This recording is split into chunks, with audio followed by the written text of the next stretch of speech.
Saludos oyentes de radio, gracias por escucharnos en la tarde-noche de este jueves 10 de julio del año 2025. Ayer se pudo comprobar en el Pleno del Congreso de los Diputados que los socios parlamentarios y de gobierno de Pedro Sánchez no le van a dejar caer. Al menos de momento, y por lo que parece, a no ser que sea ya imposible y esté a punto de saltar Pedro Sánchez de ese barco que dice que capitanea. La excusa que han puesto Yolanda Díaz, Gabriel Rufián, es la siguiente. Mientras no haya una escalada en los casos de corrupción y no se demuestre que el PSOE se ha financiado ilegalmente, no hay por qué romper con el gobierno, como dijo Rufián, por estos tres casos que están encima de la mesa.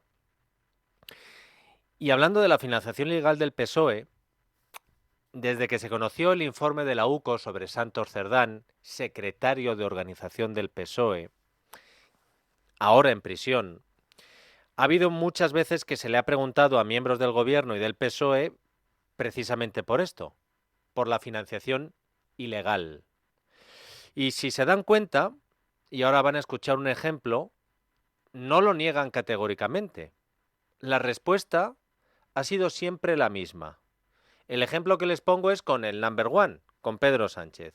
Quería saber entonces, presidente, si usted está en condiciones de garantizar que no ha habido financiación irregular en su partido. El Partido Socialista es la única organización en este país que, además de la auditoría que hace el Tribunal de Cuentas, se aplica una auditoría externa e independiente por parte de una empresa. Esa auditoría lo que dice claramente es que el estado de las cuentas del Partido Socialista Obrero Español son claras, reales y fidedignas.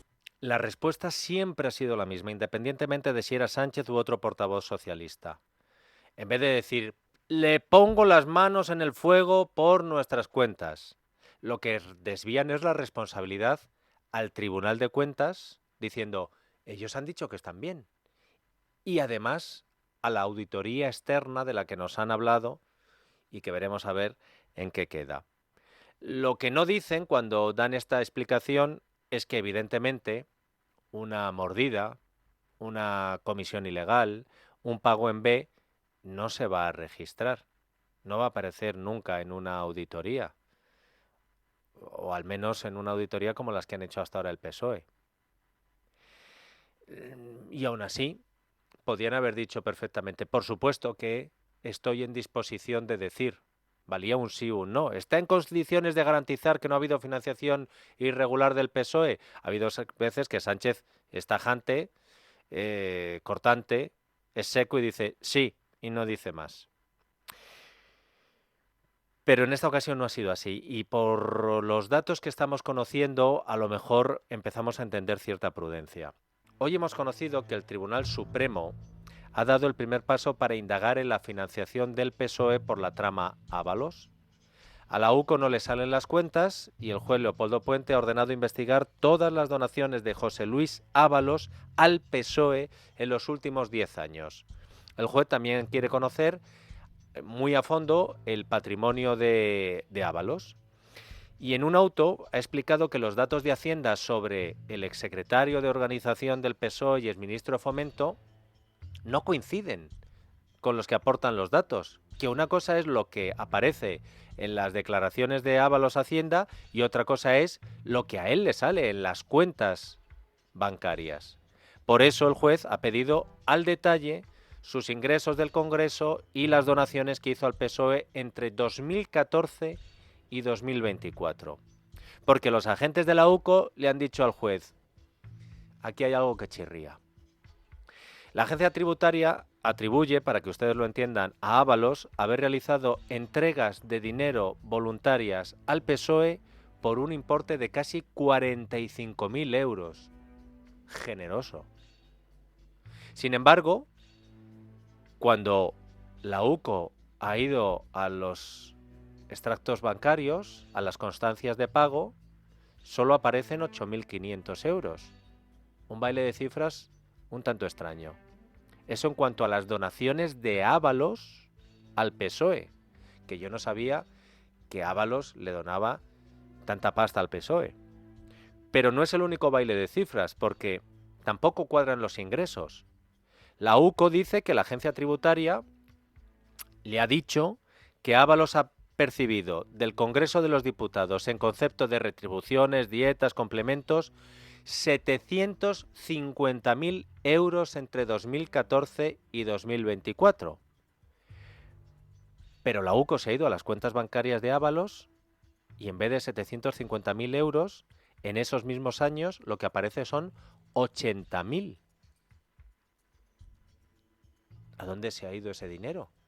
Porque aquí ya no es que sean 27.000 euros, son casi 700.000 euros. Los agentes de la UCO también destacan que existen percepciones económicas, atentos a esto, giradas como nóminas provenientes de productos bancarios titulados por el PSOE y el Grupo Parlamentario Socialista de las Cortes Generales en 5 cuentas distintas. Y a la UCO no le cuadra tampoco esto. Por eso el Supremo quiere concretar, para saber bien. El juez Puente va despacito para no meter la pata. Las cantidades abonadas por el Congreso a Ábalos y las cantidades abonadas por Ábalos al PSOE. Por eso, el juez le ha pedido al PSOE que le informe de todas y cada una de las donaciones que hizo José Luis Ábalos, indicando la fecha, el método de pago, la cuenta bancaria de origen, el concepto, así como cualquier otro dato que tengan asociados los referidos pagos.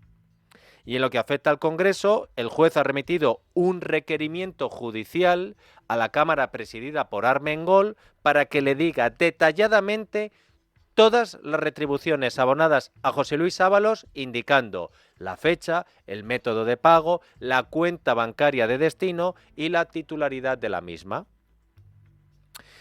El juez, por si fuera poco, se ha dirigido a la Tesorería General de la Seguridad Social para que le remita la vida laboral, en este caso de Santos Cerdán, y ha librado un mandamiento a la agencia tributaria para que le entregue los datos fiscales de 21 empresas y personas vinculadas a la trama Cerdán. Entre ellos, las donaciones y operaciones con terceras personas de Anchón Alonso, el empresario socio de Cerdán, si es que es verdad que le vendió la mitad de la empresa. Anchón Alonso, que además nos hemos enterado por Cerdán que fue el enlace del PSOE con Bildu y el PNV para que Sánchez ganara la moción de censura. Y con todo esto que ha comenzado a investigar el Tribunal Supremo, entendemos las cautelas a la hora de poner manos en el fuego por ciertas cuentas o financiaciones de partidos. Pero claro, de pronto se convierte en la noticia de apertura de casi todos los periódicos digitales. Lo de la UCO, el Supremo, donaciones, Ábalos, cuentas del PSOE, y al PSOE no le ha quedado más remedio que emitir hace unos minutos, bueno, habrá sido hace una hora, Cotarelo, más o menos, un comunicado en el que asegura que existen 2 vías distintas para las donaciones que realizan sus diputados, una a través del propio grupo parlamentario y otra mediante pagos personales como militantes del partido. Dicen que es por esto por lo que la UCO no se ha enterado muy bien, porque los socialistas aclaran que los diputados no reciben el sueldo directamente del Congreso, sino a través de sus respectivos grupos parlamentarios, que a su vez son los encargados de abonar esas retribuciones al PSOE. De ahí dicen que en las cuentas de Ábalos no aparezcan pagos a nombre del Congreso. Ya, pero es que, según la agencia tributaria, Ábalos debería haber cobrado 750.000 euros y según las cuentas bancarias solo ha trincado 80.000. ¿Le dio 700.000 euros Ábalos durante 10 años al PSOE? Bueno, en cuanto a las donaciones, el partido insiste en que parte de esas aportaciones se retienen directamente del salario que paga el grupo parlamentario y que por eso la diferencia de cuentas. En el PSOE insisten en que todas las aportaciones están correctamente declaradas ante Hacienda y fiscalizadas por el Tribunal de Cuentas. Y han dicho que para demostrarlo le van a facilitar al Supremo toda la información requerida y que colaborará con la justicia. Bueno, pues veremos a ver qué es lo que sucede, porque de hecho es lo que pretende el juez y es lo que pretende la UCO, llegar hasta la verdad. Y como las cifras no han cuadrado entre agencia tributaria y las cuentas bancarias de Ábalos, pues la UCO se lo cuenta al juez y el juez pregunta. Navegaste más allá del horizonte, luchando contra krakens y surcando tormentas. Tu para golpeó la tapa de un cofre perdido hace siglos, mientras preparabas una lasaña. Tu imaginación es libre cuando escuchas. Descubre audiolibros de aventuras en Audible. Se requiere suscripción. Consulta los términos en audible.es. Navegaste más allá del horizonte, luchando contra krakens y surcando tormentas. Tu para golpeó la tapa de un cofre perdido hace siglos, mientras preparabas una lasaña. Tu imaginación es libre cuando escuchas. Descubre audiolibros de aventuras en Audible. Se requiere suscripción. Consulta los términos en audible.es. Y lo que tiene que hacer el PSOE es responder para aclarar cualquier tipo de sombra sobre su financiación ilegal, que es lo que dicen Yolanda Díaz y Gabriel Rufián, que llegados a ese caso, entonces se acabó lo que se daba. Con este panorama, que esto es de hoy, todo esto que les he contado, esto no se conocía ayer, esto es de hoy. Pero se lo he contado para que escuchen ustedes algo que nos llamó la atención en este programa y que dijo ayer Pedro Sánchez durante ese pleno monográfico para hablar de la corrupción. Es verdad que Sánchez habló casi todo el tiempo de la corrupción del PP de Rajoy, pero tuvo hueco también para hablar de la suya, o por lo menos para negarla. Pero no solo la suya, sino la de otro. Lo cierto es que mi gobierno, junto con el gobierno de José Luis Rodríguez Zapatero, han sido los gobiernos más limpios que ha tenido la historia democrática en estos últimos 50 años. Esa es la realidad. Este gobierno y los gobiernos durante estos últimos 7 años, junto con los gobiernos de José Luis Rodríguez Zapatero, han sido los más limpios de los últimos 50 años. Dos cosas. Primera, Sánchez tiene a su número 2 en la cárcel, a su anterior número 2 imputado, al hombre que custodió sus avales de las primarias imputado, a su mujer imputada, a su hermano procesado, a su fiscal general del Estado procesado, a su expresidenta de Adif y exsecretaria de Estado de Transportes imputada, a su exdirector general de Carreteras imputado, a su delegado del Gobierno en Madrid y extrabajador de Moncloa imputado, a su ministro de Justicia, Presidencia y Relaciones con las Cortes con una petición de imputación y lo que falta con los próximos informes de la UCO sobre ministros o presidentas del Congreso. Así que creo, y lo dejo ahí, aunque la lista es más amplia, que con esto bastante tiene Sánchez con lo suyo como para estar defendiendo la limpieza de otros. Pero lo quiso hacer.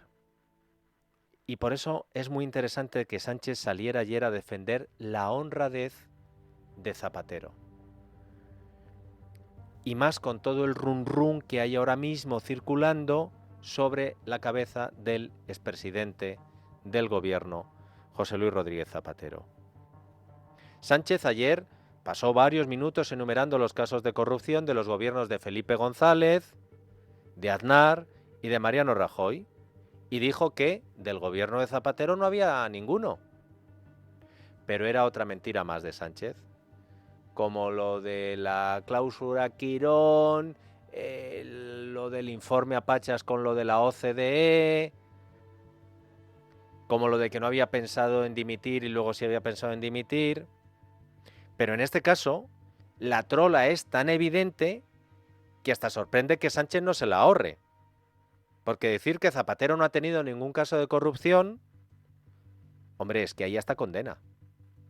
Porque Sánchez obvió el caso del embajador de Zapatero en Venezuela, Raúl Morodo, que fue condenado por fraude fiscal al haber cobrado junto a su hijo comisiones millonarias de la petrolera estatal de Venezuela, PDVSA, por asesorías ficticias. El caso Morodo además no es un hecho aislado de la corrupción hispano-venezolana o de los casos que se están juzgando y se están investigando y que tienen que ver con PDVSA y que terminan en España. Por eso yo que Sánchez no iría mucho más allá si quiere volver a presumir de limpieza de José Luis Rodríguez Zapatero por lo que pueda pasar. Al menos si va a presumir de ella, que no diga que no ha existido ningún caso de corrupción que tenga que ver con la administración Zapatero. Porque para justificar su sorpresa con la corrupción de Cerdán y luego decir, estoy en shock por el informe de la UCO, estoy en requete shock porque lo hayan metido en la cárcel un juez, Sánchez dijo ayer que, claro, eran tantas las noticias falsas que se estaban publicando sobre corrupción del PSOE que en este contexto de desinformación, cuando le preguntó a Santos Cerdán y Santos Cerdán le dijo todo es mentira de la fachosfera, pues que él creyó a su mano derecha y no a los tabloides digitales. Pues vamos a ver entonces un poquito de prudencia cuando la prensa publique cosas y sobre todo con el volumen de información que están saliendo sobre el expresidente. Lo que les voy a contar no me remonto a más que esta semana. Esta semana la empezamos con una noticia que publicaba The Objective y que decía: Zapatero usó al jefe de la Audiencia Nacional para indagar si le investigaban por Venezuela. Y nadie ha salido a desmentirlo. Un poco difícil, claro, después de que el diario El Mundo desvelara que ese jefe de la Audiencia Nacional, José Ramón Navarro, era el soplón que le daba información judicial a José Luis Ábalos para que luego se la pasara a Pedro Sánchez. Pues resulta que el que fuera presidente de la Audiencia Nacional hasta el pasado mes de marzo dijo: no puedo negar los mensajes, obvio, porque los mensajes estaban ahí, pero es que además mantenía también una estrechísima relación de amistad con José Luis Rodríguez Zapatero, hasta el punto de que, según esta información que les cuento, Navarro intercedió ante un juez en nombre de Zapatero para indagar si estaban investigando la Audiencia Nacional a Zapatero por sus vínculos con el régimen venezolano. El entonces presidente de la Audiencia Nacional no tuvo ningún reparo en llamar por teléfono en octubre de 2021 a un juez de la Audiencia Nacional para interesarse por una causa secreta en la que podría haberse visto, más que implicado, voy a ser prudente, señalado, salpicado, José Luis Rodríguez Zapatero. La investigación apuntaba a vínculos económicos entre Zapatero y el régimen chavista. Y José Ramón Navarro trasladó en esa llamada la situación a ese juez de la Audiencia Nacional. Y les voy a leer el textual de la información, que es un textual de José Ramón Navarro, según la información. Estoy ahora mismo con Zapatero y está muy preocupado por lo que pueda estar investigándose. Y The Objective cuenta que ese juez le contestó: oye, la causa es secreta. Si tiene interés, que se persone, y cuando se levante el secreto de sumario podrá verlo. Ese juez de la Audiencia Nacional, molesto, pero decente y valiente, le llama a su jefe y le dice: pero vamos a ver, que es una causa sobre Venezuela, pero que estamos en España. Que aquí en España un expresidente que ha oído campanas no puede decirle a un juez de la audiencia, al jefe de la Audiencia Nacional: oye, llama a ese magistrado y que te diga qué es lo que hay. Pues oye, sí que podía ser, pero la diferencia es que en España hay jueces y jueces, fiscales y fiscales, y funcionarios y funcionarios. Y este juez de la Audiencia Nacional le dijo: anda, tira. ¿Por qué estaba inquieto Zapatero? Pues navegaste más allá del horizonte, luchando contra Karakens y surcando tormentas. Tu para golpeó la tapa de un cofre perdido hace siglos, mientras preparabas una lasaña. Tu imaginación es libre cuando escuchas. Descubre audiolibros de aventuras en Audible. Se requiere suscripción. Consulta los términos en audible.es. Escalaste la escarpada pared del acantilado. Alcanzaste cimas a las que ningún otro ser humano había llegado, mientras esperabas en el interminable control de seguridad. Tu imaginación es libre cuando escuchas. Descubre audiolibros de aventuras en Audible. Se requiere suscripción. Consulta los términos en audible.es. días antes había declarado en la Audiencia Nacional el exjefe de inteligencia de Venezuela, Hugo El Pollo Carvajal. Este hombre tiene una historia larga y no voy a entrar en muchos detalles. De momento, lo mismo la temporada que viene, les doy una sorpresa. Durante el interrogatorio, el Pollo Carvajal dijo que Zapatero habría recibido acciones en empresas venezolanas como método de pago por su colaboración internacional y su apoyo diplomático al régimen de Nicolás Maduro. Esas acciones de esas empresas gestionadas a través de testaferros le habrían generado, según el Pollo Carvajal, a Zapatero ingresos millonarios. El juez que instruyó el caso le pidió, como hacen los jueces en España, a Carvajal que aportara la documentación que acreditara su versión. Y el Pollo Carvajal dijo, bueno, a cambio de que España no conceda el asilo y no me extraditen a los Estados Unidos, porque realmente lo que temía el Pollo Carvajal era terminar en Estados Unidos.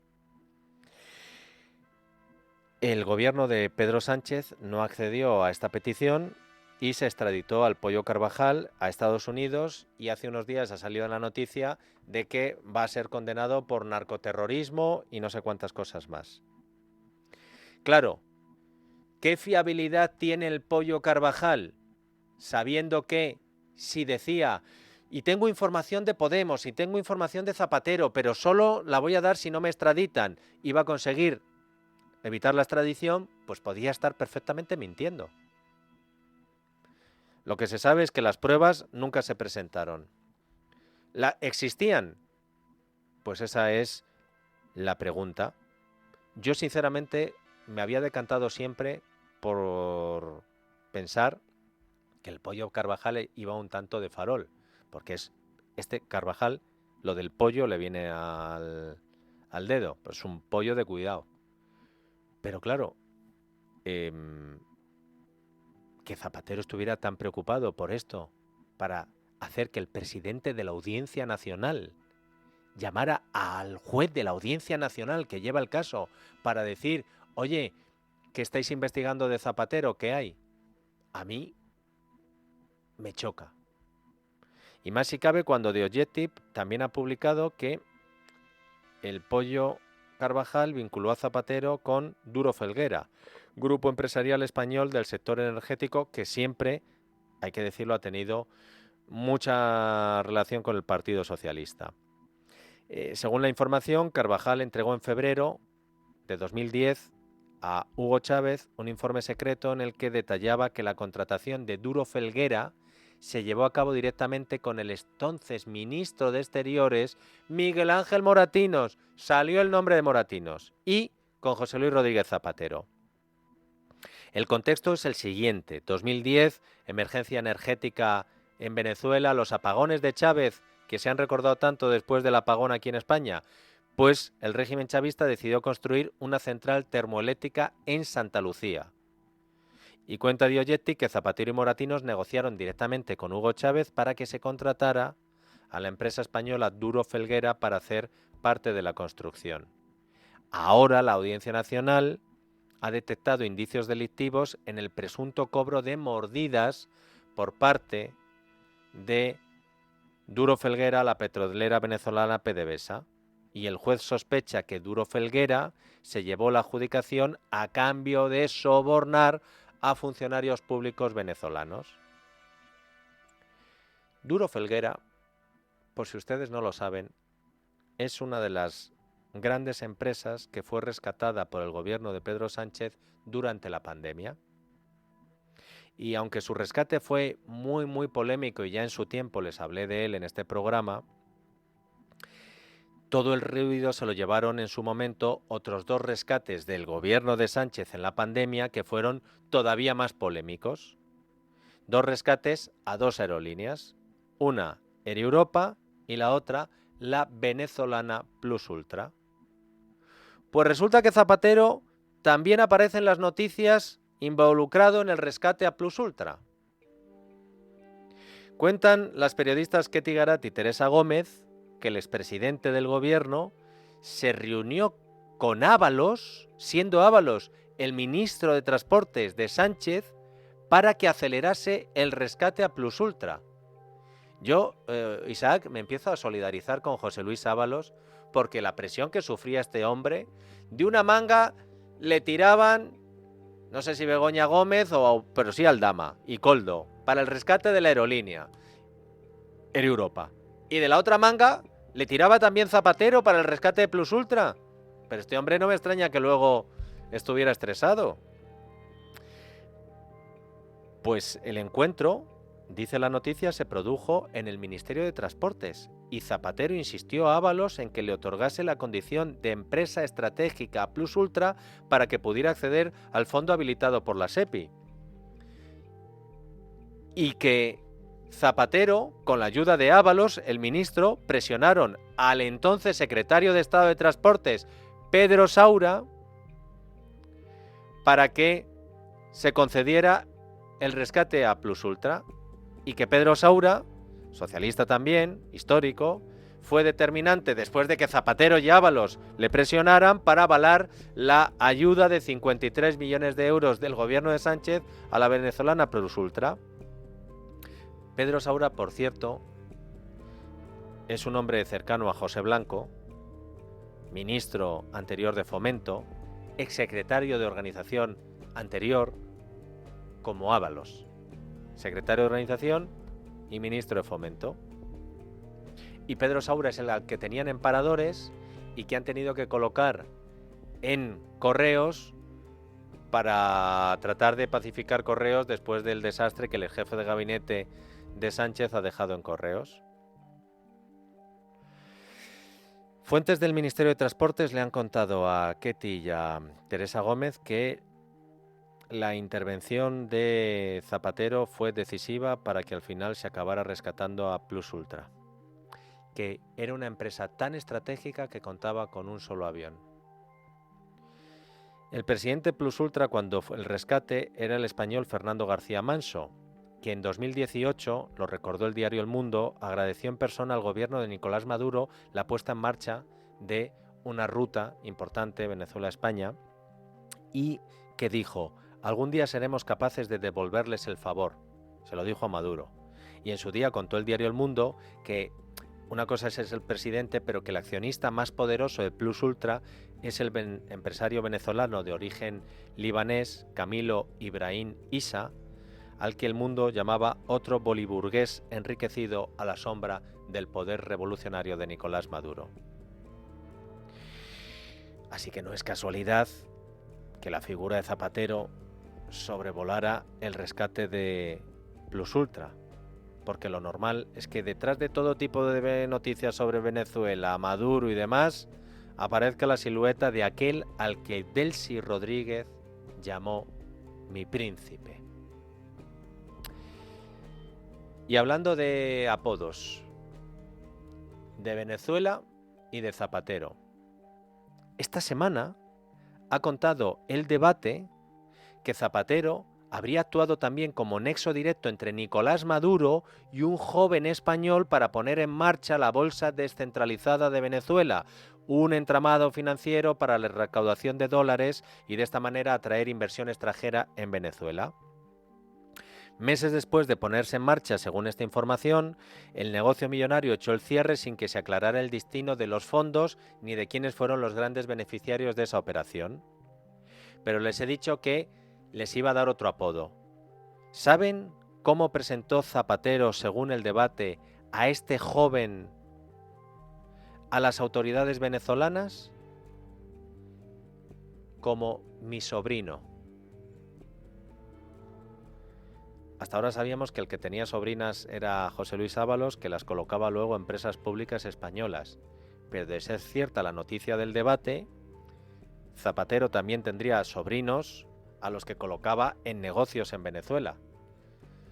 Entiendan lo de sobrino en este caso como una apelación de, pues es un chico de toda mi confianza y nada más.